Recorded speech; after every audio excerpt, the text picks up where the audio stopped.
merci d'avoir préféré Odon Vallée à Raymond Domenech, qui va nous livrer non pas une liste de 23, mais plutôt un portrait, une série de portraits de 30 jeunes, qui parmi les combien aujourd'hui vous avez aidé dans cette Fondation Vallée?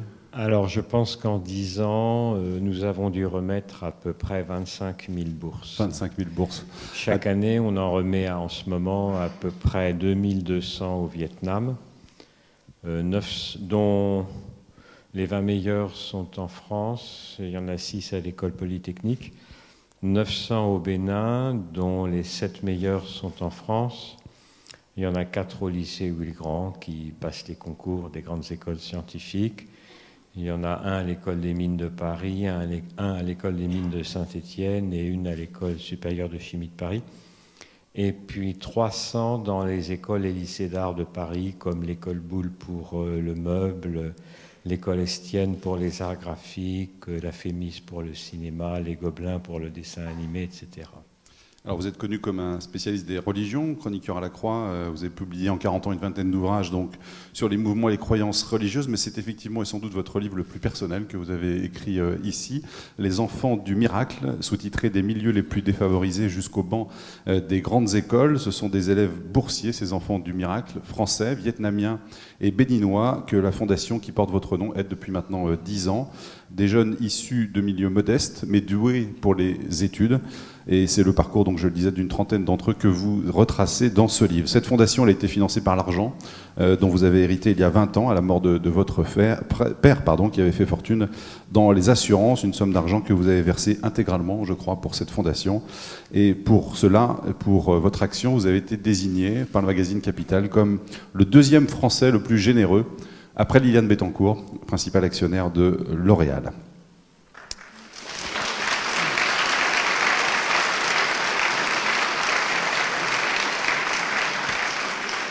Alors en 1989, vous héritez donc d'une somme, on va dire à peu près de 60 millions d'euros, je crois, de la part de votre père. Et la Fondation Vallée, vous la créez seulement, j'allais dire, 10 ans plus tard. Qu'est-ce qui a nourri votre réflexion pendant ces 10 ans? Alors d'abord, je voudrais dire que l'argent, ça n'est pas tout. Ouais. L'argent, il en faut, c'est nécessaire, mais ça n'est pas suffisant. Il faut aussi du temps. Ça demande du temps, cette fondation. Time is money, comme disent les Anglais. Alors, vous parliez du football. Moi, mon club préféré en Ligue 1, c'est Lorient. Or, Lorient a un budget 3 fois inférieur à celui du PSG. Et ils sont devant. C'est Gourcuff père, l'entraîneur de Lorient. Il y a le petit Vairua, vous savez, le Tahitien qui pagaie, etc. Ouais. Ça prouve qu'avec un budget moins élevé, on peut parfois faire mieux que des gros budgets. Donc ça, c'est important. Ce que vous entendez, c'est qu'on surestime les besoins de certaines ONG? C'est un peu ce que vous entendez Non, aussi, mais je pense que l'argent, c'est nécessaire. Il faut bien l'utiliser. On peut gaspiller beaucoup d'argent dans l'humanitaire. Alors, je fais très attention à ça. Par exemple, quand je remets des bourses au Vietnam, c'est des enveloppes scellées avec 3 signatures pour être sûr que personne ne va se saisir de l'argent. Au Bénin, je fais le tour du Bénin avec un gendarme, avec Kalachnikov, bien sûr, pour nous protéger. Je vous signale entre parenthèses que Mikhail Kalachnikov, qui est un nonagénaire russe, qui avait inventé son AK-47 pendant la guerre de 41-45 et qui n'a jamais touché un centime de royalty. Il a été héros de l'Union soviétique. Bien, ça peut paraître idiot, mais si je n'avais pas un gendarme pour me protéger avec l'argent que je transporte, je ne pourrais pas faire ce tour. Ensuite, l'argent, on le remet aux jeunes bénéficiaires. De la main à la main. De la main à la main. Ils ouvrent l'enveloppe, ils recomptent les billets devant moi pour être sûr que personne n'a piqué dans la caisse. Ensuite, on met cet argent sur des livrets de caisse d'épargne qui sont vérifiés par des assistants sociaux pour être sûr que le papa ne va pas s'acheter une deuxième épouse avec cet argent. Donc, l'argent, c'est nécessaire, oui, mais il faut qu'il soit bien utilisé. Mais vous, personnellement, Odon Vallée... Et il faut prendre le temps aussi de suivre tout ça. Alors, comme vous le disiez, mon père m'avait laissé un patrimoine assez important. C'était en 89, neuf, c'était à peu près 50 millions d'euros, mais j'ai hésité 10 ans avant de créer une fondation. J'avais vu le conseiller d'État qui s'occupe des fondations au Conseil d'État. Il vous a freiné un peu d'ailleurs. Il vous a freiné un petit peu. Il m'a freiné, parce que si vous voulez, on a créé beaucoup de fondations. Il m'a dit, oh, vous savez, Valais, il y en a déjà beaucoup. Est-ce que ça va bien être utile? Et puis un jour, je suis allé voir, fin 98, le président de la Fondation de France, Jean Dremer, inspecteur des finances, que je connaissais parce qu'il était ancien président des anciens de l'ENA.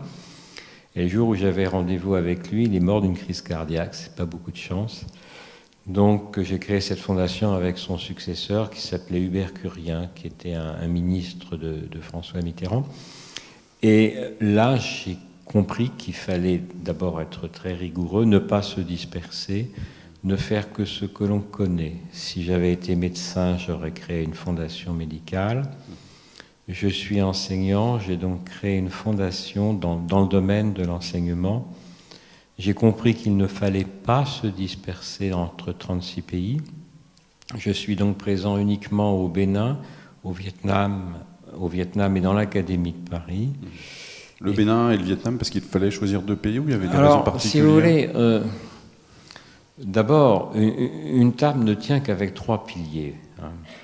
Je me suis dit qu'il fallait répartir ses risques, comme on dit. Nul ne sait ce que sera l'avenir. D'autre part, je connaissais bien le Vietnam parce qu'au titre de l'histoire des religions, j'y avais déjà fait des séjours. J'avais un ami d'origine vietnamienne, M. Tran Thanh Van, qui est un physicien de très très haut niveau et qui m'a permis donc de remettre ces bourses au Vietnam. Le Bénin, je voulais un pays d'Afrique francophone. Démocratique. Alors, c'est très important la langue. Moi, je ne parle pas vietnamien. Mais au Vietnam, j'ai un petit interprète polytechnicien vietnamien qui ne me lâche pas d'une semelle. C'est une langue très difficile.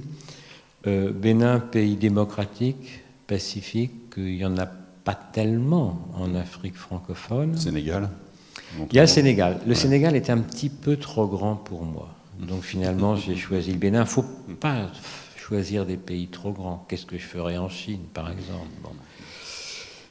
Et puis l'Académie de Paris, parce que je suis un vieux Parisien. Et il se trouve que dans l'Académie de Paris, on m'avait dit que les besoins financiers étaient plutôt dans ces écoles d'art, qui sont des écoles uniques au monde, comme l'école Bouloestienne, avec beaucoup d'étrangers, beaucoup de provinciaux, et le coût du logement est très élevé à Paris. Voilà les raisons de mes choix. Alors vous tenez compte des spécificités aussi de chaque culture.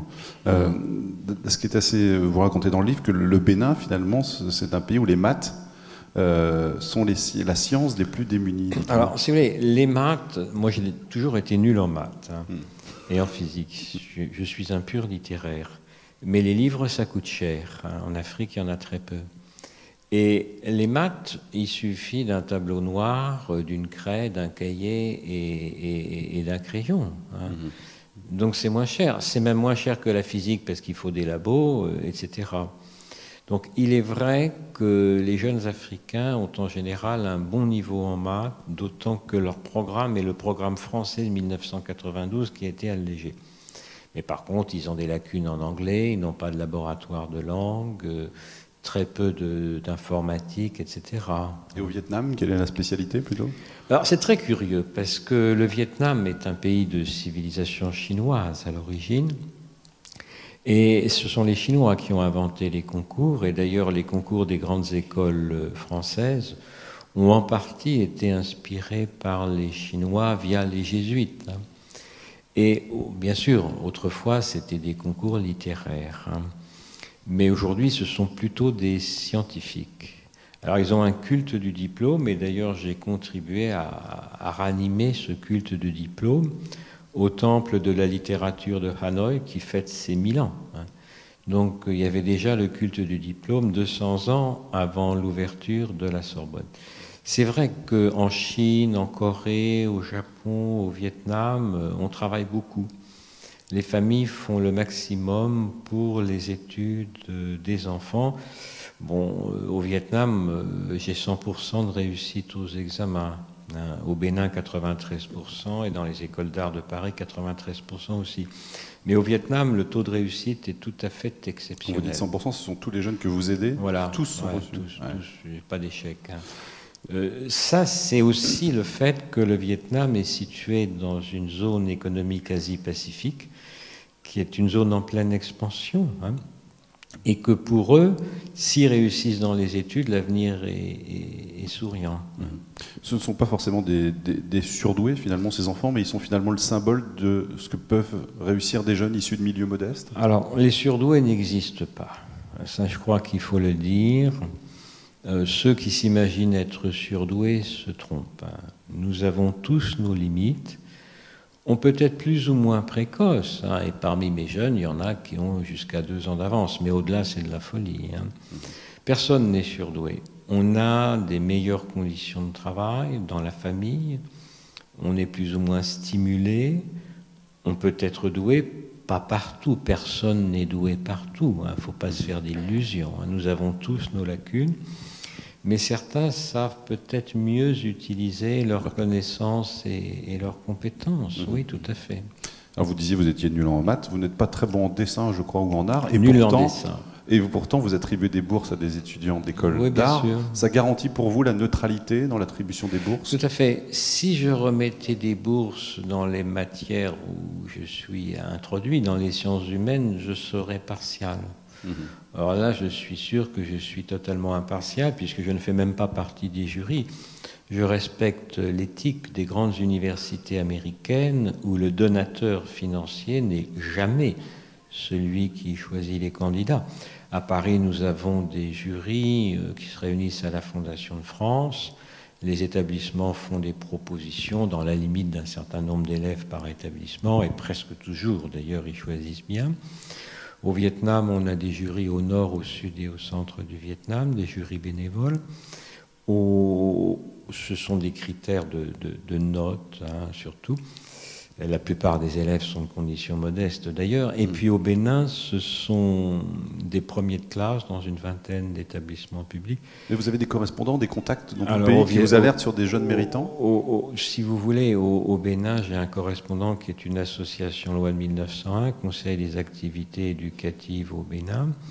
Et on demande aux chefs d'établissement, donnez-nous la liste de vos premiers de classe, etc. Donc je n'interviens pas dans les choix. Alors j'ai un problème garçon-fille quand même. Hein. On vous demande plus de filles au Bénin d'ailleurs, de soutenir plus de filles. Dans les écoles d'art, j'ai 2 tiers de filles pour 1 tiers des garçons. En n'oubliant pas qu'en France, les filles réussissent un peu mieux que les garçons dans les études. Je pense qu'au Vietnam, ça s'équilibre. J'ai peut-être un petit peu plus de garçons parce qu'on est beaucoup dans les sciences. Mais par exemple, en biologie, j'ai une majorité de filles. Hein. Alors, au Bénin, si je ne faisais rien, j'aurais à peu près 80% de garçons et 20% de filles. Bon. Alors, je fais des choses. Mais la discrimination positive à l'aveugle, c'est pas une bonne méthode. Hein, parce que ça risque de sélectionner des candidates qui ne réussiraient pas. Alors, il se trouve que j'arrive quand même à en sélectionner, par exemple, je prends les Miss mathématiques. Il y a une Miss mathématiques chaque année et c'est 2 dauphines, je les prends, hein, c'est les meilleures mathématiciennes de classe de 3e. Et puis les Belges ont créé des lycées militaires, il y en a un pour les garçons et il y en a un pour les filles, qui tirent au fusil d'ailleurs. Et ce sont les meilleurs élèves de l'école primaire et qui sont sélectionnés dans chaque département. Et elles sont dans un internat gratuit pour elles. Donc là, je prends quelques filles aussi, puis dans quelques lycées réservés aux filles aussi. Donc j'arrive à avoir à peu près 40% de filles au lieu de 20%. Mais c'est très, très difficile en Afrique d'arriver à trouver des filles qui aient un bon niveau d'études. Il y a des traditions et surtout des habitudes qui quand même favorisent pas mal les garçons. Alors, vous êtes alerté, puis vous avez aussi des jeunes ou des familles qui vous appellent, qui vous contactent, notamment grâce à des magazines pourtant assez surprenants. Alors, la première fois, c'est nous deux. C'était en fin 2002. Je vois que tout le monde connaît, en tout cas, c'est... Nous deux, oui. Et j'ai reçu 900 lettres. Et j'ai répondu 898 fois non. Ah, c'était pas des lettres d'amour, hein, je précise, parce que nous deux... Non, c'était pas des romans photos. Sinon, excusez-moi, c'est pas dans mes domaines de compétences. Et puis j'ai fait des exceptions. Un jeune Africain, et puis qui maintenant est dans une grande école d'ailleurs, qui a même fini. Et puis alors, un cas incroyable, c'était pas une école d'art, mais là je pouvais pas refuser. C'était un garçon qui avait une mention très bien au bac, qui était en classe prépa et qui depuis a fait Normal Sup et Sciences Po. Un cas extraordinaire dont la mère était malade et dont le père était ouvrier et gagnait le SMIC. Et quand il était reçu à Normal Sup, où l'on est payé, il m'a dit « Monsieur Vallée, j'ai un problème. Je suis payé 1 200 € par mois et je gagne plus que mon père. » Mais sinon, j'ai répondu 898 fois non. Ouais. Vous savez, on est obligé de dire non pour dire oui. Car plus vous vous dispersez, plus vous augmentez vos frais généraux et moins vous êtes utile. Et en plus vous vous dispersez, plus vous êtes subjectif et injuste. Il faut faire un peu son petit De Gaulle, l'homme qui toujours disait non. Vous dites d'ailleurs que la philanthropie, c'est plus de l'émotion que de la réflexion, c'est ça d'ailleurs? Alors le risque, c'est de se laisser entraîner par l'émotion. Et l'émotion brute est souvent mauvaise conseillère. Il faut de la réflexion dans l'émotion. Et il faut des qualités qui sont assez diverses et même parfois opposées. Il faut avoir une main de fer dans un gant de velours, être 50% Bismarck, 50% Metternich. Ce ne sont pas des grands amis de la France, mais ce furent de très grands hommes d'État. Il faut être un peu détective aussi, c'est-à-dire être un peu apte à déceler les fraudes, car vous savez que dans l'enseignement, il y a énormément de fraudes dans le monde. On y reviendra tout à l'heure. Il y a des faux diplômes, il faut être très attentif à ça. Il faut être un peu pédagogue, mais ça c'est mon métier, puisque j'enseigne et que je préside chaque année un jury du bac dans l'Académie de Paris. Et puis je dirais, il faut être un peu adjudant aussi. Alors, je connais bien le général Ketch, qui est le grand chancelier de la Légion d'honneur. Et un jour, je lui ai dit, mon général, vous êtes général 5 étoiles, c'est très très bien, mais dans ce que je fais, il vaut mieux être maréchal des logis que maréchal de France. C'est-à-dire, il faut avoir le sens du terrain, être au contact des établissements scolaires, des jeunes. Chaque année, je fais une vingtaine de journées portes ouvertes dans les écoles d'art et lycées d'art. Et si on n'est pas très proche du terrain, on risque de commettre d'énormes erreurs. Alors, le général Kelch m'a donné un très bon conseil. Il m'a dit, pour gagner une guerre, il faut 3 choses. D'abord, il faut la liberté d'action. Il ne faut pas qu'on vous impose d'aller quelque part ou de faire quelque chose. C'est les pays que j'ai choisis. Ensuite, il faut la concentration des efforts, ne pas se disperser, ce que je fais.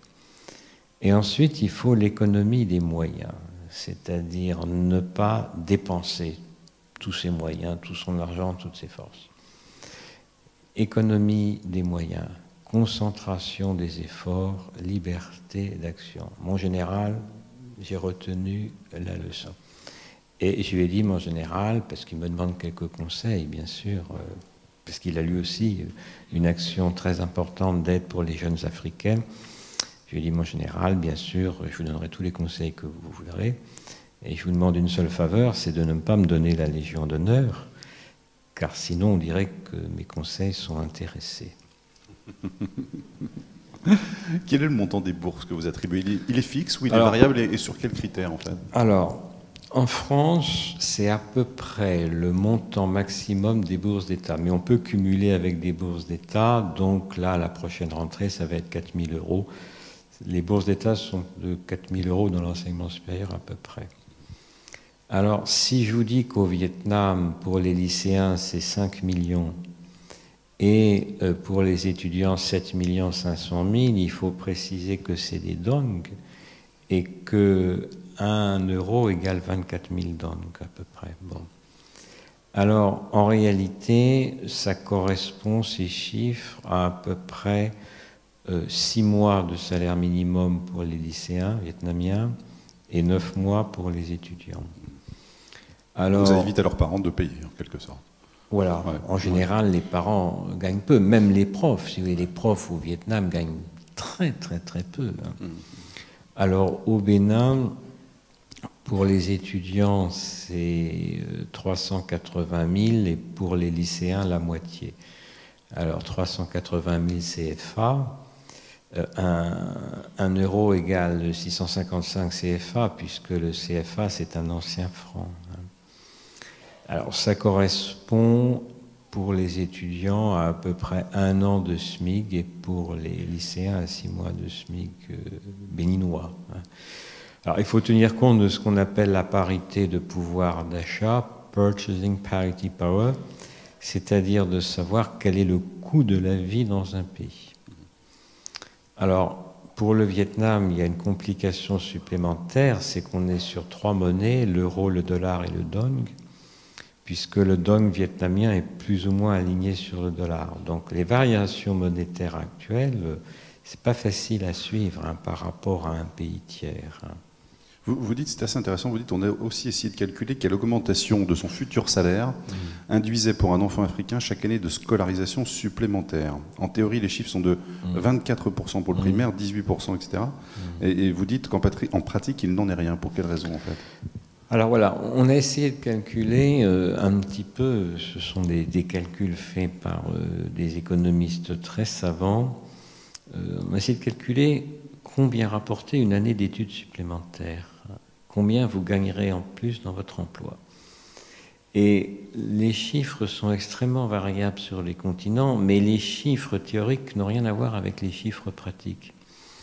Notamment en Afrique, on s'aperçoit que les chiffres théoriques sont très élevés. Si on étudiait 1 an, on gagnerait 24% de plus que si on n'étudiait pas. 2 ans, ça fait 50 et quelques %, puisque c'est une progression géométrique.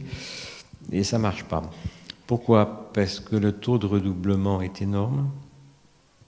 Par exemple, au Bénin, sur 60 élèves entrant en 6e, un seul obtiendra son bac sans redoubler, 1 sur 60. Moi, en France, ils peuvent garder la bourse 3 ans. Au Vietnam, c'est variable. En moyenne, c'est 3 ans à peu près. Et au Bénin, où c'est vraiment très pauvre, tant qu'ils ne redoublent pas, ils gardent leur bourse. C'est-à-dire que j'en ai qui ont la bourse depuis 8 ans. Mais c'est vrai qu'en Afrique, l'enseignement se déroule dans des conditions tellement difficiles que le taux d'échec est énorme. Vous racontez d'ailleurs cette maman qui veut changer son enfant de classe, je crois, parce qu'il est dans une classe de 180 Alors, élèves. Alors, ça c'est espérant. 180 élèves dans la classe. Sa maman et son papa étaient infirmiers dans une petite ville du Bénin. Et dans la classe, j'ai dit dans la classe, il y avait 182 élèves. C'est pas le record d'Afrique. Hein. À ma connaissance, le record d'Afrique est détenu par une école primaire de Bangui en Centrafrique, où il y avait 300 élèves dans la classe. Bon, 182. Alors, sa maman a demandé qu'on le mette dans une classe à effectif réduit, 152 élèves. Il y a d'ailleurs eu une bousculade, il s'est cassé la cheville, il a fallu l'emmener à Cotonou se soigner, il a perdu 1 an.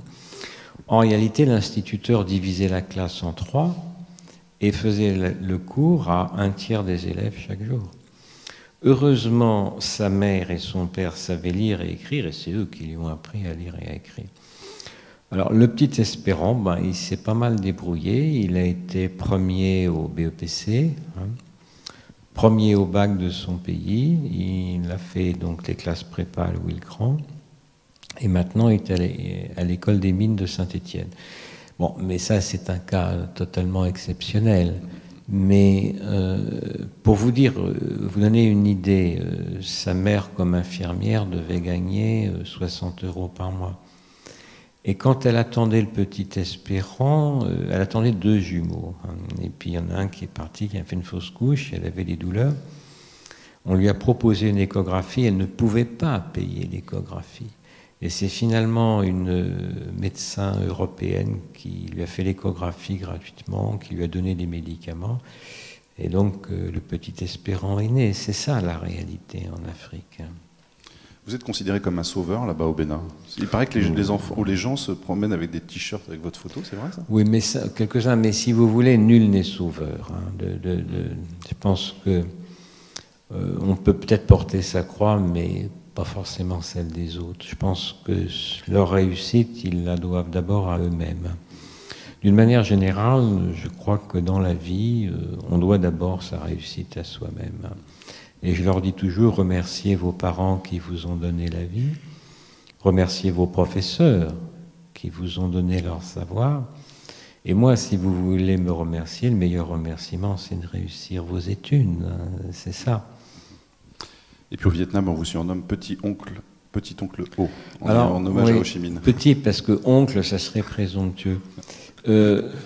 Bon, naturellement, dans tous les pays où je suis d'une neutralité totale sur le plan politique, toute helvétique. Hein. Bon, au Vietnam, je suis allé voir le général Giap, le vainqueur de Dien Bien Phu, qui nous a reçus pendant 1h15, et c'est très bien.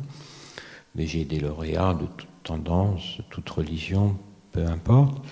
Alors, petit oncle O, ça veut dire quoi? Ça veut dire en réalité que Ho Chi Minh, c'est peu connu, avait été élève du Collège national de Hue, au centre du Vietnam, qui était un lycée français, et qui d'ailleurs a été ensuite dirigé par M. Diem, qui était le père de Diem, le président du Sud-Vietnam. C'était œcuménique.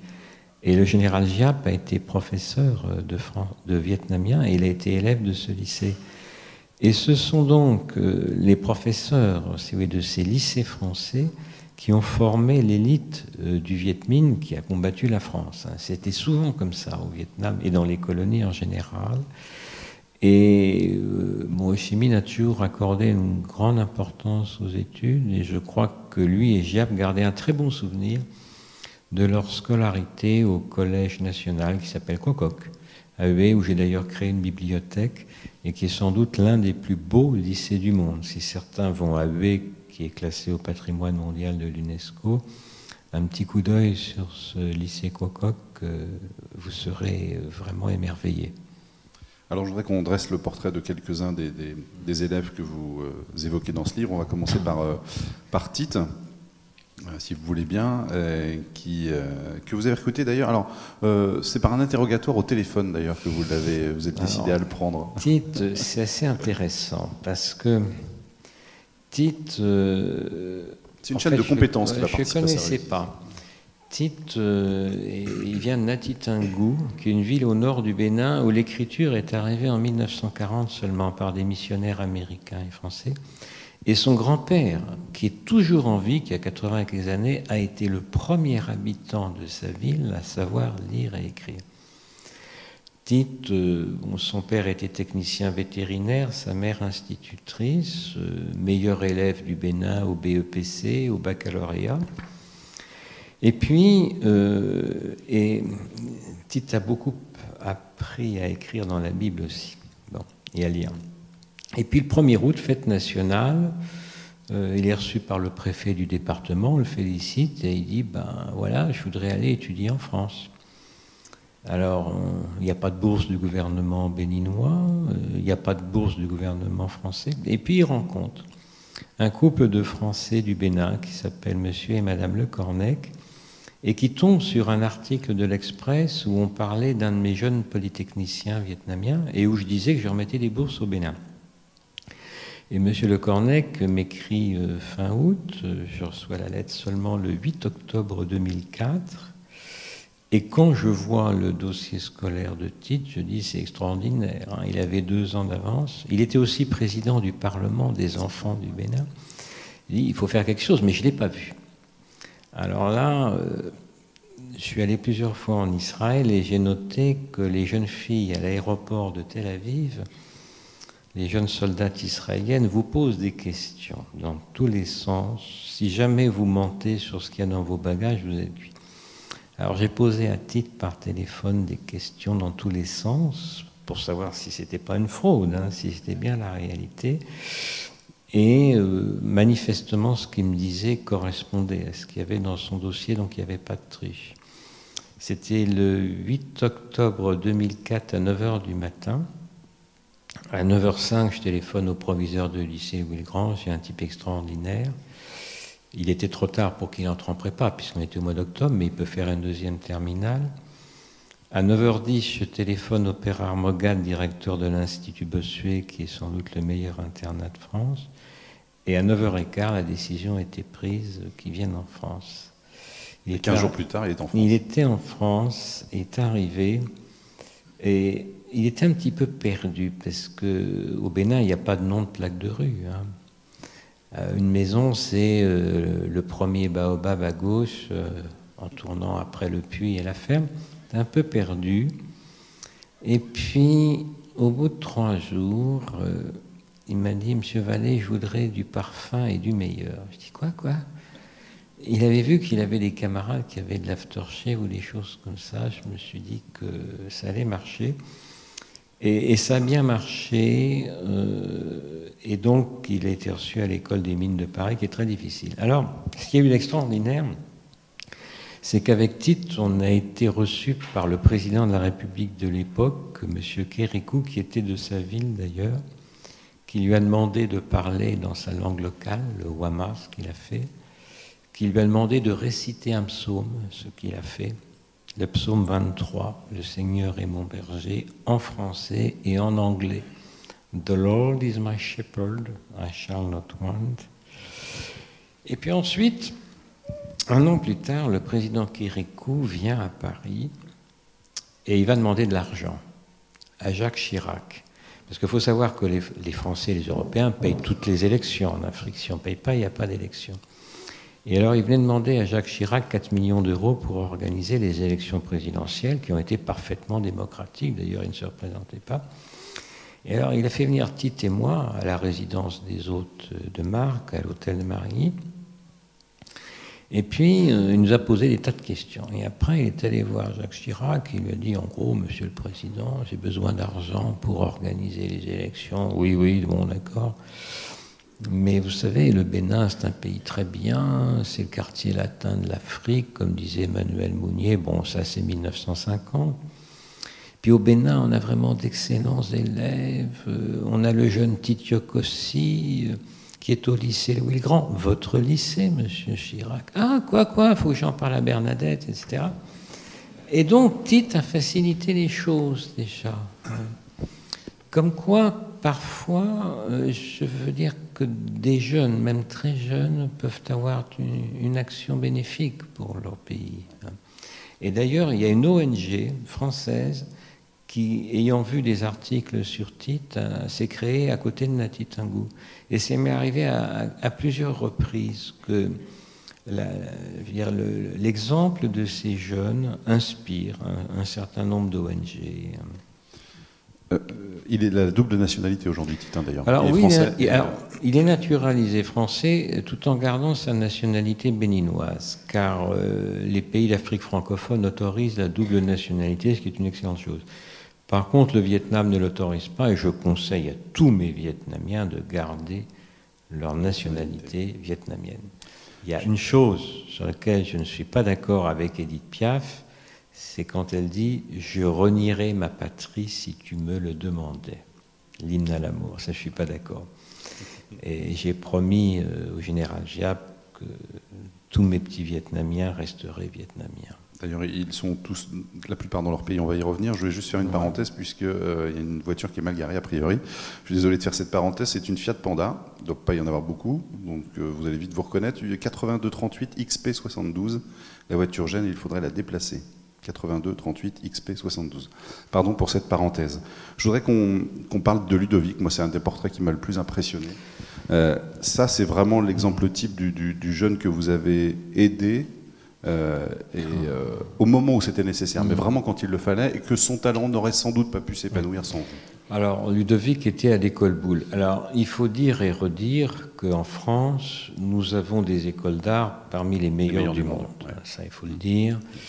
Et Boulle en est une. Et Boulle, pour le meuble, c'est extraordinaire. Je pense que si l'école Boulle fermait, au bout de 10 ans, vous pourriez fermer le château de Versailles, parce que ceux qui restaurent les meubles de Versailles ou d'ailleurs sont souvent des anciens élèves de Boulle.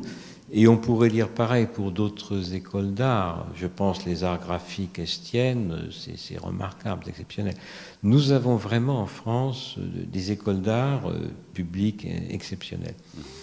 Alors Ludovic, il est fils d'un très très modeste agriculteur de Normandie. Et puis je crois qu'il avait un oncle qui aimait le bois, il s'est initié au bois. Il était un bon élève au collège, mais il est entré dans un lycée professionnel du bois à Bernay, dans l'Eure. Ça a très bien marché. Il était le meilleur. Et il a été reçu à l'école Boulle. Je rappelle que dans ces écoles d'art, sur 20 dossiers, on en retient un. C'est aussi sélectif qu'Henri IV ou Louis le Grand. Et puis, tout de suite, je l'ai remarqué. Et notamment, il avait fait un chef-d'œuvre assez extraordinaire, un meuble art déco. Et quand j'ai vu ça, j'ai dit, mais c'est pas possible. Il a un talent fou. Son proviseur l'avait remarqué. Le président de la Société d'encouragement au métier d'art, M. Chevalier aussi. On lui a dit, il faut que tu présentes des concours.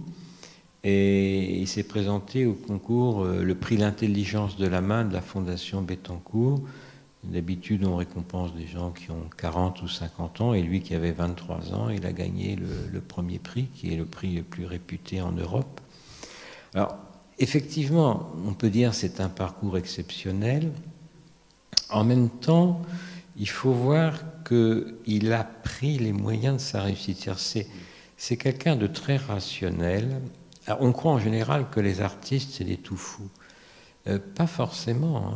Lui, c'est un artisan d'art, c'est un artiste, mais qui est extrêmement rationnel et logique dans sa démarche.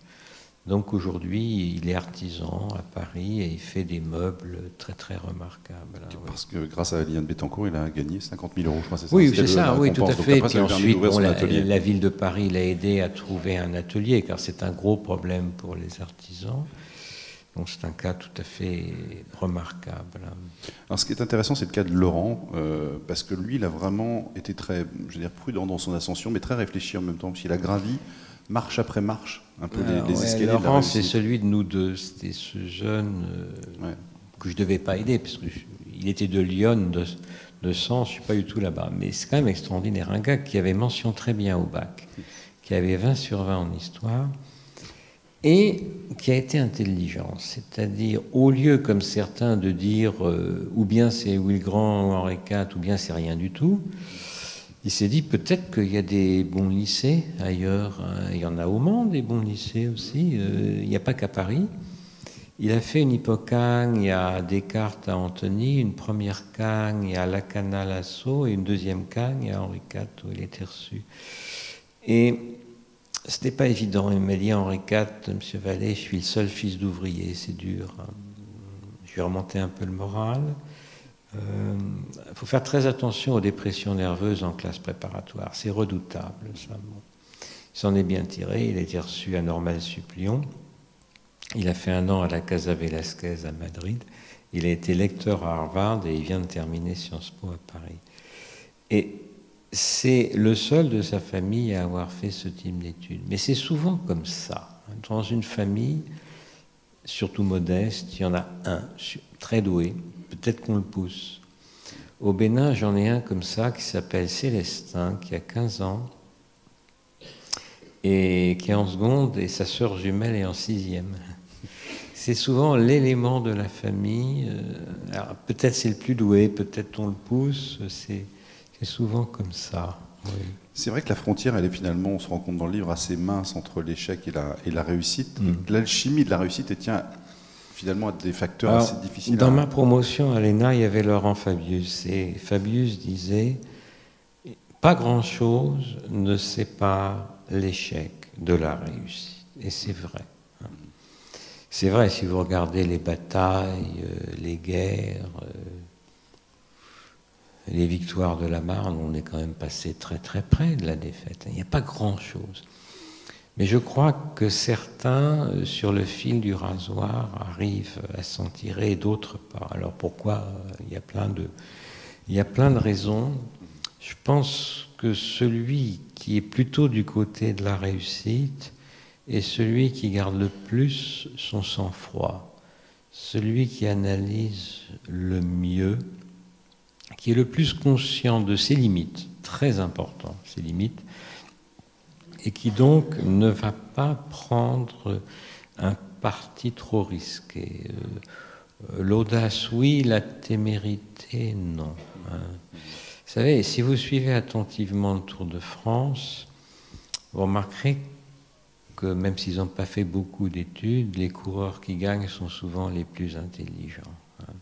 Et le capital intellectuel est un gage de réussite plus que le capital financier, dites-vous aussi. Totalement. Totalement, parce que bien sûr, l'argent, ça compte, mais on peut le gaspiller.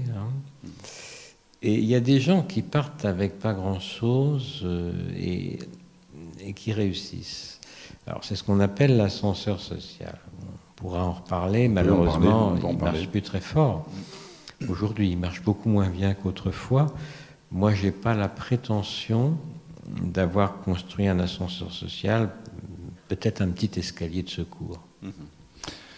Il y a aussi la bonne orientation qui joue quand même dans la réussite. Alors, oui. C'est aussi le cas de pratiquement tous ces jeunes. Ça, c'est un point très très important. Ne pas se tromper de filière, ne pas rêver, avoir conscience de ses points forts et de ses points faibles.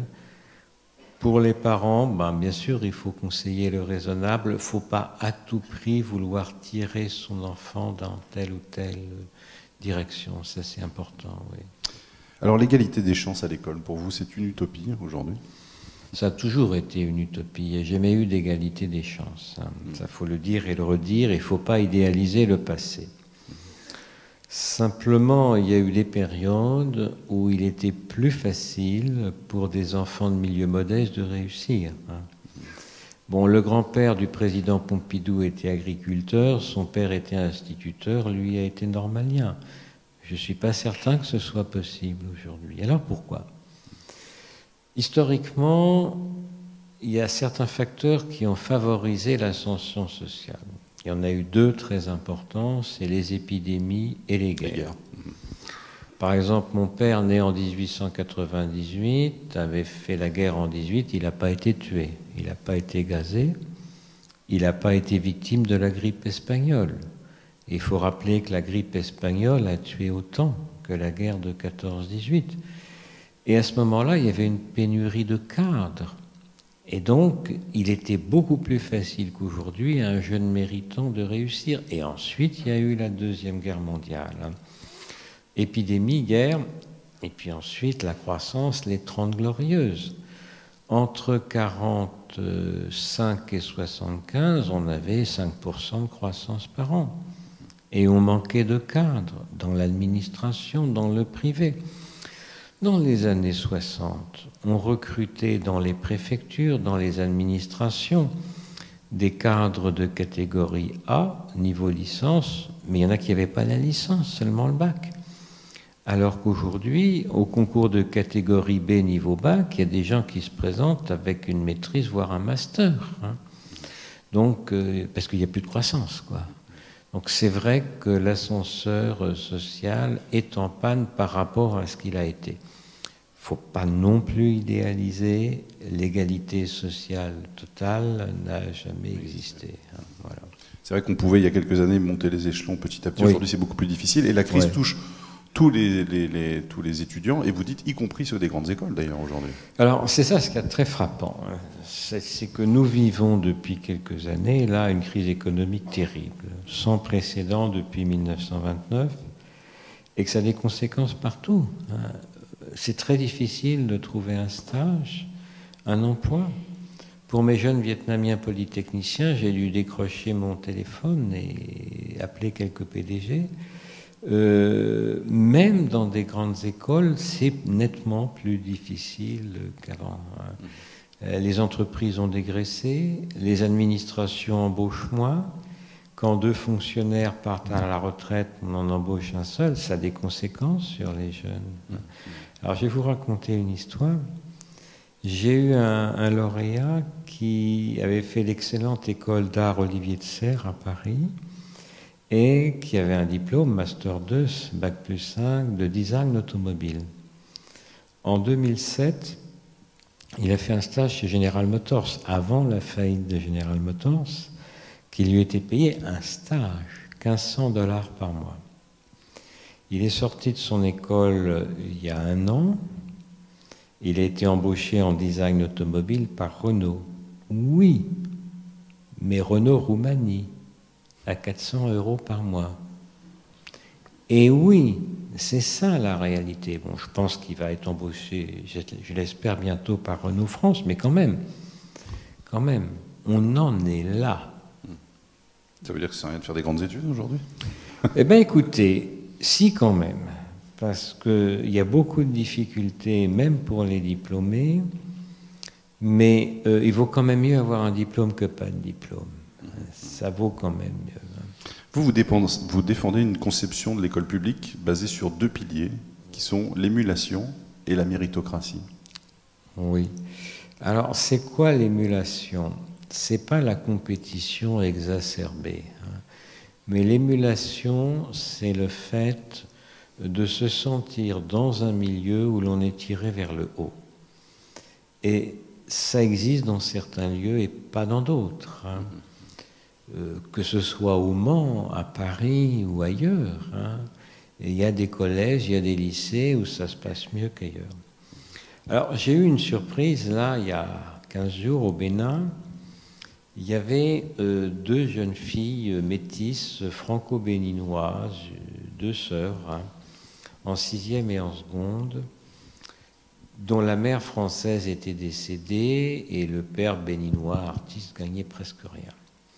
Elles étaient dans un collège privé de Porto Novo où la scolarité coûte 150 € par an, mais c'était encore trop pour le papa. Excellent résultat, je leur ai donné une bourse. Et ces jeunes filles venaient du 20e arrondissement de Paris, d'un collège que je ne citerai pas. Et elles m'ont dit, fait incroyable, qu'elles préféraient être dans des conditions hyper modestes au Bénin, même si le collège est privé, c'est hyper modeste, plutôt que dans un très beau collège public du 20e arrondissement, parce qu'elles m'ont dit, pour étudier, on est mieux, on n'est pas importuné par les garçons. Pour qu'elles me disent ça, il faut vraiment que dans certains collèges publics, malgré ce que font avec beaucoup de mérite les enseignants, les principaux, les proviseurs, il faut vraiment que la situation soit grave. Vous êtes justement de ceux qui sont sévères avec l'école d'aujourd'hui, ou vous dites finalement elle fait ce qu'elle peut? Elle fait ce qu'elle peut. Ouais. Elle fait ce qu'elle peut. Il y a beaucoup de problèmes. Pas seulement dans les villes d'ailleurs. Il ne faut pas croire que dans certains petits collèges ruraux, ce soit mieux. Dans l'académie de Toulouse, je crois que les plus mauvais résultats au BEPC sont dans un petit collège des Pyrénées de zone rurale. Très difficile la situation des petits collèges ruraux, dont certains ont moins de 100 élèves, il faut le rappeler. Je pense qu'il y a énormément de facteurs qui entrent en compte. Il y a la place excessive donnée à la télévision, parfois à l'ordinateur, au téléphone portable, parfois. On perd beaucoup de temps avec tout ça. Il y a une dévalorisation de la condition enseignante, du discours de l'enseignant. Il y a des problèmes liés à la violence qu'on connaît, dans certains cas une immigration mal maîtrisée. Tout ça s'ajoute et se surajoute. À Paris, il y a 20 lycées qui ont 100% de réussite au bac. Sur les 20, 16 sont des lycées privés sous contrat. 4 sont des lycées publics, Louis le Grand, Henri IV, Boulle, en STI art appliqué, et Estienne, malheureusement, c'est sa dernière année en pré-bac. Donc c'est assez préoccupant. Je ne comprends pas comment on a pu laisser se dégrader à tel point un certain nombre d'établissements publics. Les causes sont complexes et je ne prétends pas faire mieux que ceux qui sont les décideurs, mais c'est impressionnant. Si vous voyez par exemple la Seine-Saint-Denis, Je connais bien un journaliste de France Culture, Jean Lebrun, qui présentait autrefois les matinales de France Culture et qui a commencé sa carrière comme prof à Montreuil et qui est retourné en Seine-Saint-Denis faire des émissions et qui me disait qu'il ne reconnaissait plus les établissements où il avait enseigné. L'écart, par exemple, entre Louis-le-Grand Henri IV d'un côté et puis un lycée de Montreuil-sous-Bois ou de Bagnolet était beaucoup plus faible il y a 30 ou 40 ans qu'aujourd'hui. Les meilleurs établissements sont meilleurs qu'avant, mais les plus modestes sont moins bons. Voilà. L'écart s'est terriblement creusé. Et les classements ZEP et tout ce qui s'est fait, ça a aidé un peu quand même ces établissements à remonter la pente? Oui, ça a eu un certain effet positif, mais ces classements ont un côté un petit peu artificiel, vous voyez. Le jeune de Sens dont nous parlions, il était dans un lycée dont la partie technique était classée ZEP et la partie générale pas classée ZEP. Tous ces classements ont un côté un peu artificiel, mais ça ne veut pas dire que ce soit forcément mauvais. Je crois qu'il y a des causes multiples. Alors Tocqueville disait « Une idée simple et fausse l'emportera toujours dans l'opinion sur une idée juste et compliquée. » Et moi, je crois que les réalités sont très complexes. Et récemment, dans un collège de Tchaourou, une petite ville du nord du Bénin, les élèves m'ont nommé ministre des Affaires compliquées. Et d'ailleurs, j'ai fait une chronique qui est parue ce matin dans la Croix qui s'appelle Ministre des Affaires compliquées. Et il voulait dire, ces élèves, que l'éducation c'est compliqué. Et que ce soit au Bénin, au Vietnam ou en France, dire yaka, non, ça ne suffit pas. Les causes des problèmes sont extraordinairement complexes et les solutions à y apporter sont complexes. Bon, il y a une question de moyens, de crédit, mais il n'y a pas seulement ça. L'école ne peut pas tout faire. Vous pensez Non. aussi que les élèves peuvent aussi apprendre aujourd'hui beaucoup plus par eux-mêmes, puisqu'ils ont à leur disposition? Oui, et puis les circonstances économiques ne sont pas favorables. Quand les parents sont au chômage, ça n'est pas un bon exemple pour les enfants. Donc en réalité, l'éducation nationale ne peut pas suppléer toutes les lacunes de la société économique, sociale ou éducative. C'est pas possible. On demande peut-être trop à l'école. Vous disiez tout à l'heure, on ne s'est pas arrêté sur ce sujet-là, le premier problème d'éducation dans le monde, vous dites que c'est la fraude. Alors, il y a des commissions qui travaillent sur ce sujet parce que c'est véritablement sérieux, on en parle assez. Alors, les deux premiers problèmes de l'éducation dans le monde que je classe ex aequo, c'est le coût et c'est la fraude. Alors, le coût, je veux dire par là que les études coûtent de plus en plus cher et sont de plus en plus longues. On le voit en France. Et aux États-Unis, on le voit aux États-Unis, on le voit partout. De plus en plus longue. On a le système LMD, licence, master, doctorat. On pouvait s'arrêter à bac plus 4, maintenant il faut bac plus 5. On a voulu introduire le LMD en Afrique, c'est un coût faramineux. Ça, c'est le problème du coût des études. Et puis le problème de la fraude, oui. Il y a des faux diplômes.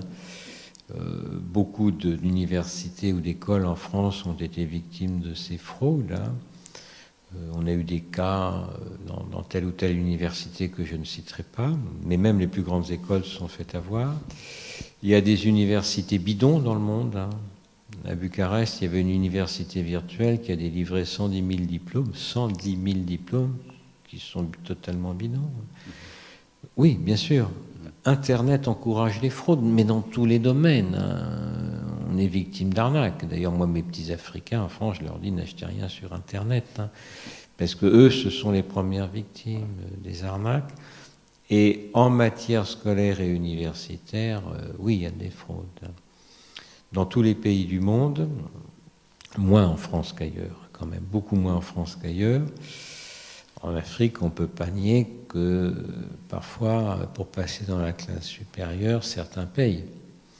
Les garçons en espèces et les filles en nature, on se comprend. Je ne dis pas que c'est le cas général, mais ça existe. Je voudrais qu'on aborde juste 2 ou 3 sujets d'actualité avec vous. D'abord, le débat sur l'identité nationale. Est-ce qu'on n'aurait pas dû compléter ce débat un peu en parlant d'une France aussi diverse, plus qu'identitaire? Alors, le débat sur l'identité nationale, je crois qu'il est un petit peu faussé pour plusieurs raisons. La première, c'est que le ministre de l'Immigration, c'est M. Besson. Alors, personnellement, moi, je suis totalement neutre politiquement, donc je ne vous en dirai ni du bien ni du mal. Ni du bien ni du mal. Je pense que le fait qu'il soit un transfuge de l'opposition pèse beaucoup. Cela étant, je crois qu'on a un peu diabolisé ce débat. Ce n'est pas une erreur de faire un débat sur l'identité nationale, mais il aurait fallu dire identité et diversité, les deux à la fois. Et là, c'eût été tout à fait justifié. Mais identité seule, c'est tout de suite interprété comme restrictif, et ce n'est pas sans raison. Mais la France est une et diverse. Quand je vais au Vietnam, je dis le Vietnam, un et divers. C'est pareil. Alors, la stigmatisation de l'islam, on en parle beaucoup aujourd'hui. Il y a la burqa, il y a eu les minarets aussi en Suisse. Est-ce qu'on va trop loin aujourd'hui? Est-ce qu'on ne confond pas finalement un islam tolérant, qui est plutôt le cas en France et dans d'autres pays, avec un islam plus intolérant qui est plus présent en Afghanistan ou en Arabie? Est-ce qu'on ne fait pas des mélanges un peu rapides? Bien sûr, il y a des amalgames. L'immense majorité des femmes musulmanes ne portent pas le voile intégral. Là encore, il faut avoir le sens de la nuance et de la complexité. Je vais vous en donner un exemple.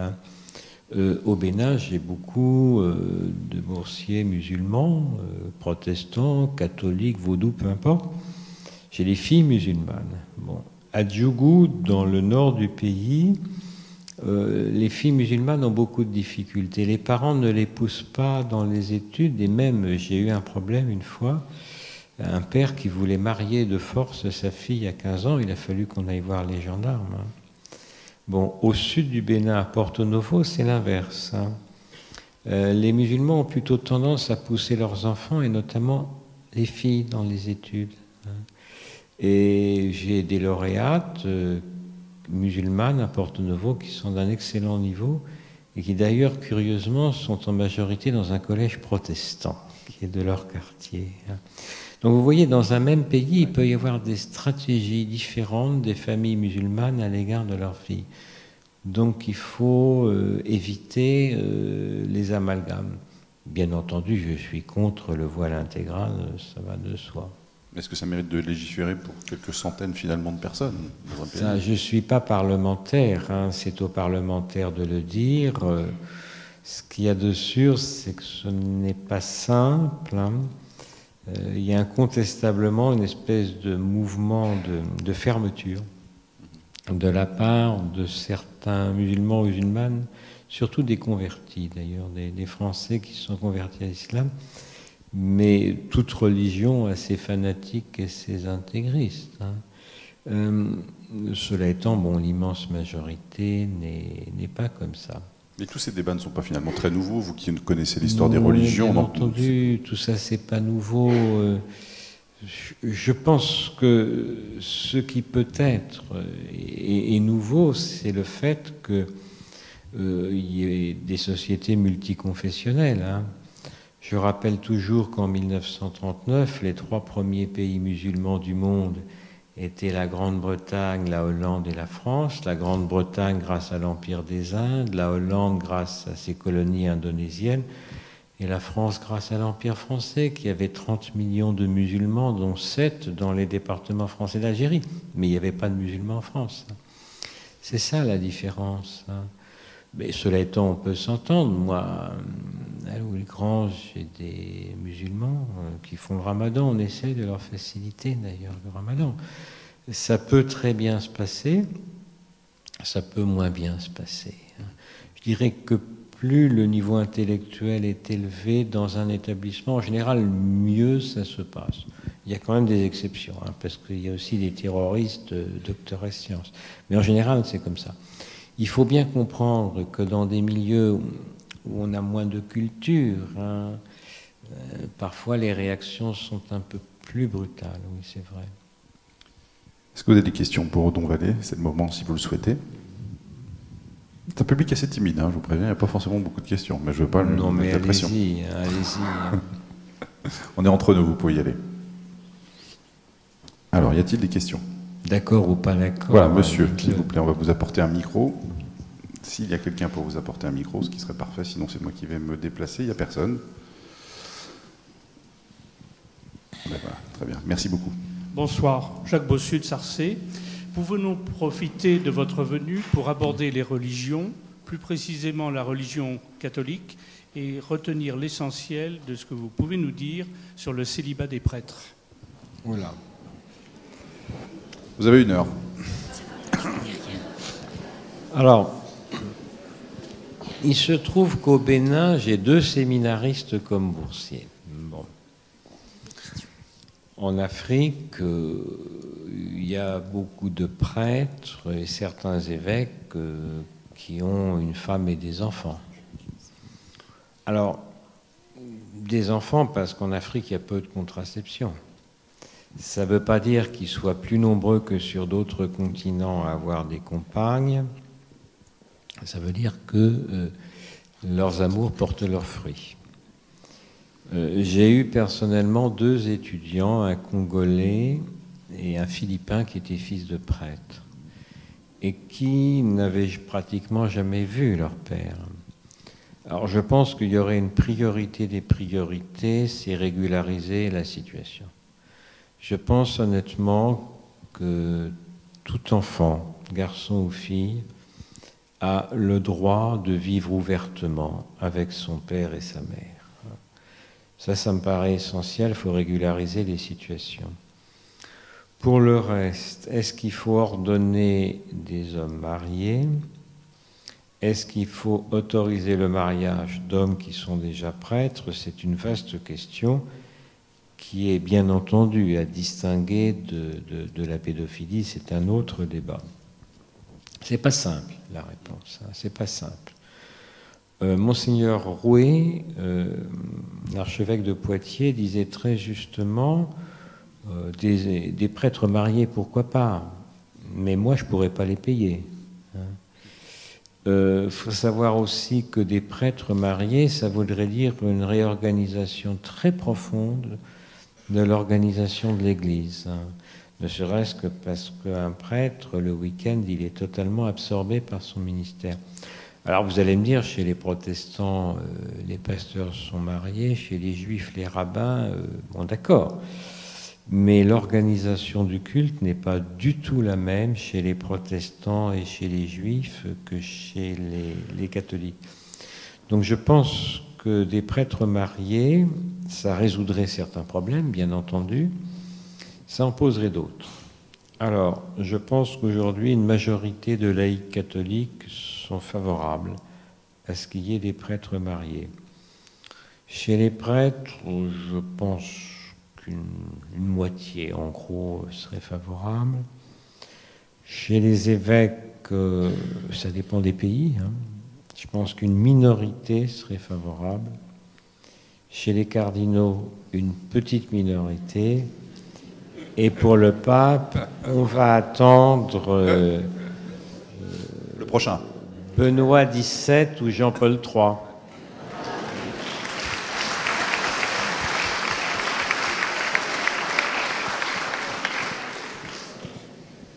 D'autres questions? Oui, tout au fond de la salle, je vous en prie. Bonjour, Bonjour. Jean Logressi, Manceau. J'habite Le Mans, retraité depuis peu. Une question, vous avez abordé l'éducation nationale tout à l'heure.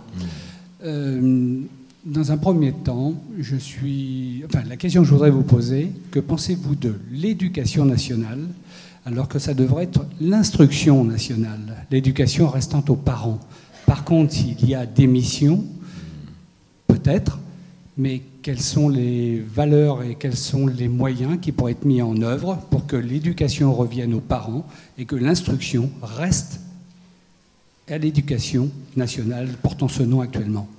Oui, alors vous savez que ce ministère s'appelait l'instruction publique sous la Troisième République et ensuite l'éducation nationale. Alors, je dirais qu'il y a toujours eu 2 attitudes très différentes.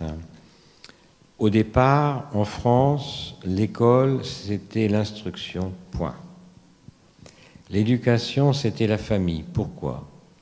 Parce que dans le contexte de la Troisième République, avec les problèmes cléricalisme, anticléricalisme, on pensait que l'école devait uniquement instruire et que tout le reste, avec toute la dimension philosophique, religieuse, éthique, c'était l'affaire des familles.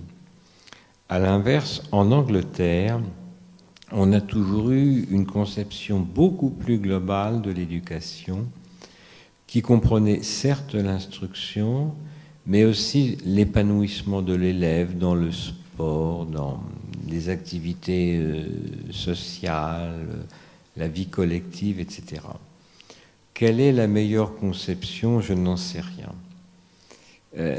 Si on retient une conception uniquement centrée sur l'instruction, ça peut tout à fait convenir à des établissements de haut de gamme, à des élèves de haut niveau, il n'y a pas de problème, hein.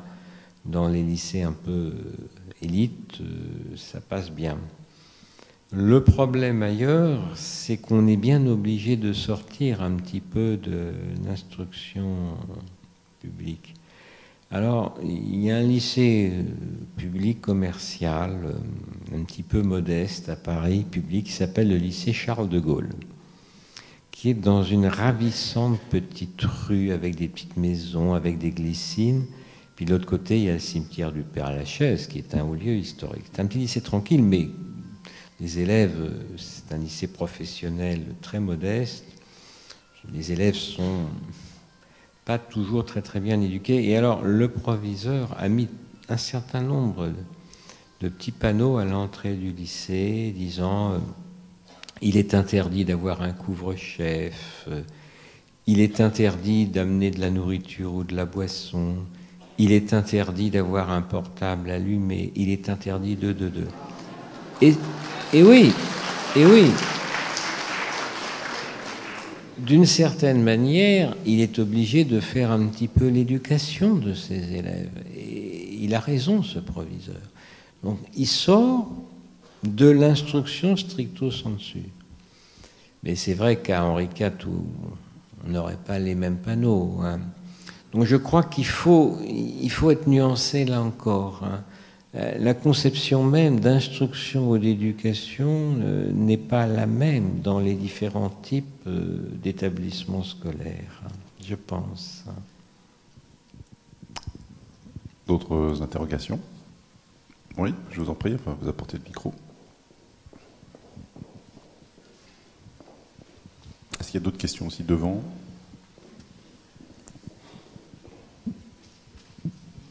Monsieur, je vous en prie. Bonjour monsieur, je m'appelle Jean-Marc Brossard. J'ai vécu toute ma vie, j'ai 50 ans, j'ai fait toute ma vie en zone d'éducation prioritaire, donc, et je suis du Mans. Et j'ai fait toute ma vie dans les zones d'éducation prioritaire. Et j'ai aidé beaucoup de jeunes. J'ai donné 25 ans de ma vie de bénévole en tant qu'instructeur et formateur dans le monde de la fédération sportive de la FJDA. J'en suis quitté, je l'ai quitté parce que ça ne correspond plus du tout à mon image. L'image que j'en déduis maintenant, c'est que les valeurs qu'on interprétait il y a 35 ans, quand j'ai commencé le monde du judo, il y avait des valeurs, l'amitié, le courage, la politesse, le respect, le contrôle de soi, l'honneur, la sympathie, la sincérité, la politesse. Et surtout, vraiment, et ça pour moi important, c'est le respect des autres, le respect d'autrui. Et je trouve que depuis 35 ans, toutes ces valeurs, petit à petit, au nombre des années, et il y en a un qui l'a très bien dit il y a 25 ans, 30 ans de ça, Daniel Balavoine, vous verrez, dans 30 ans, les jeunes vous marcheront dessus. Et c'est ce qui est en train de se faire. Et moi, j'ai quitté ce monde des arts martiaux, je me suis mis à mon compte et je redonne toutes ces valeurs-là parce que je pense que les parents, et il faut le dire, faut pas avoir peur de le dire. Moi, j'ai plus de famille parce que ma famille m'a quitté suite à 2 alertes cardiaques, donc vous voyez, j'ai pas peur de le dire. parce que j'étais pas comme les autres et ma famille m'a renié. Donc j'assume pleinement les choses, mais je pars du principe que les parents ne veulent pas accepter de comprendre que les valeurs, c'est la loi fondamentale qu'on peut apporter aux jeunes. Et si on n'apporte pas ces valeurs-là, comment voulez-vous qu'on puisse avancer et aider les jeunes d'éducation prioritaire? Moi, ce que j'aurais aimé, et je le souhaite de tout cœur, j'espère un jour, moi je ne le connaîtrai peut-être pas, mais qu'il y a un pont qui se fasse entre les parents, la communication, le dialogue et les gouvernements, n'importe quel gouvernement, qu'on fasse un pont de dialogue, mais qui soit réel, basé sur des choses réelles. Et ça, c'est le plus important qu'il peut y avoir. Et pour moi, j'espère qu'un jour, on y arrivera. Alors d'abord, les valeurs éducatives du sport, j'y crois. J'ai pas beaucoup de jeunes boursiers dans ces domaines-là, mais j'en ai un petit peu au Bénin, à l'Institut national de la jeunesse et de l'éducation physique et sportive, INJEPS. J'ai quelques apprentis profs de gym là-bas. Je pense effectivement que le sport peut avoir une valeur éducative. Alors, c'est assez variable, hein. Vous savez qu'en France, on a des sections sport-études dans les collèges et les lycées. J'ai des amis proviseurs qui ont ce type de structure dans leur établissement. C'est assez variable, hein. Par exemple, une section sport-études natation, ça n'a rien à voir avec une section football, ni avec une section rugby, ça dépend des sports. Il y a une valeur éducative dans le sport, mais il faut bien voir que le sport évolue, hein, il y a de plus en plus d'argent dans le sport, il y a aussi du dopage, donc il ne faut pas idéaliser le sport non plus. Alors, est-ce qu'on peut dire que les arts martiaux ont une valeur éducative? Oui, je le crois tout à fait. D'ailleurs, au Vietnam, il y a des arts martiaux vietnamiens assez remarquables, hein. Et je vois d'ailleurs les jeunes du lycée dont je vous parlais, le Collège national, Kokok, qui s'entraînent à ces arts martiaux. C'est assez impressionnant, pourquoi pas. Il ne faut pas non plus idéaliser le passé. Si on prend le sport, on ne se dope pas depuis peu, hein. Autant de Fausto-Coppi, il le disait lui-même, et Anquetil le disait lui-même. On se dope. À l'époque, c'était aux amphétamines, maintenant c'est à l'EPO. Les matchs truqués, les matchs achetés, ça a existé de tout temps, hélas. D'une manière plus générale, je pense que l'école, que ce soit pour le sport, que ce soit pour les matières intellectuelles, elle est un peu le reflet d'une société. Alors, puisque vous parlez de ZEP, il est vrai que les écarts sociaux se sont accrus dans notre société depuis 30 ans ou plus, et que par conséquent, il y a une concentration des problèmes dans un certain nombre d'établissements. Et l'écart entre les types d'établissements, encore une fois, s'est accru, et pas seulement sur le plan de la performance scolaire, mais aussi sur le plan des violences, le plan de l'éducation, etc. Est-ce à dire que tout est négatif? Je crois qu'il faudrait aussi éviter d'idéaliser, hein. Je vous parlais de Louis le Grand, il y a presque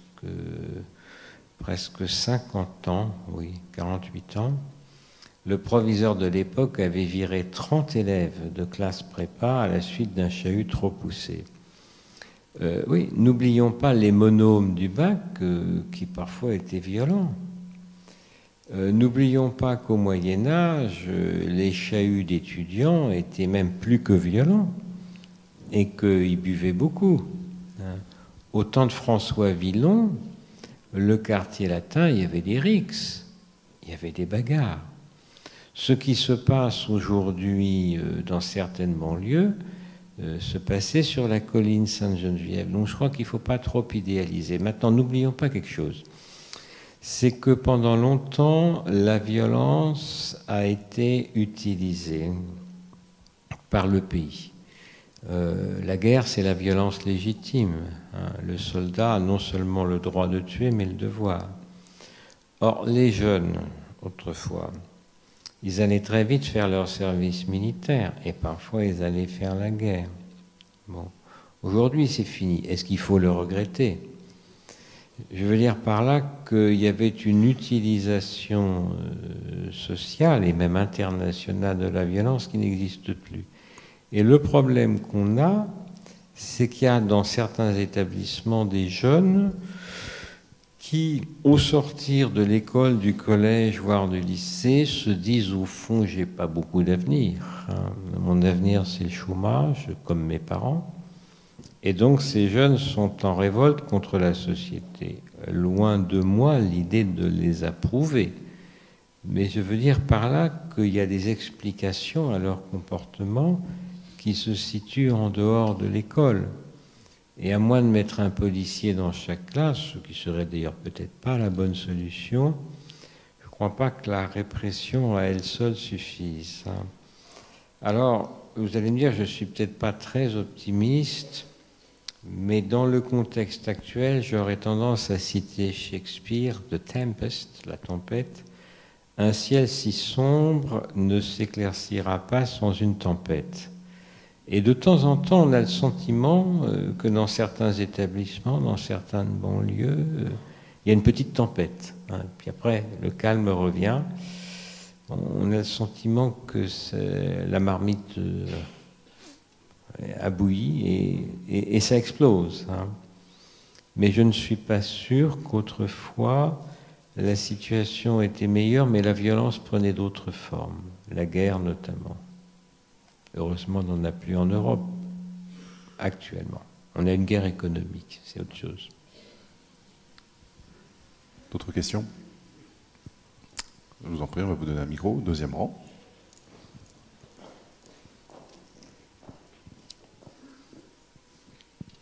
Bonsoir. Bonsoir. J'apprécie beaucoup votre accompagnement des jeunes. Je voudrais simplement une question sur un plan philosophique autour de cette notion de réussir sa vie, la notion du bonheur, du souci des autres, d'une qualité de vie. Alors vous avez tout à fait raison, je ne crois pas que la performance scolaire soit le seul critère de réussite d'une vie. C'est un critère important, surtout pour des jeunes qui sont de milieux très modestes et dont la réussite va rejaillir sur la famille. Je pense notamment aux Africains, s'ils réussissent, c'est en bonne partie pour aider leurs vieux parents. Mais ce n'est pas le seul critère. Alors, quels sont les autres critères? Ils sont variables. Le bonheur, enfin, ceux que je vois n'ont pas l'air malheureux, mais bon, ils sont jeunes. D'une manière générale, il y a quand même... enfin, la jeunesse est plutôt un facteur positif, je pense, sous l'angle du bonheur. J'ai dit que je suis très attentif aux questions de dépression de certains étudiants ou d'élèves même très brillants. Voilà pour le bonheur.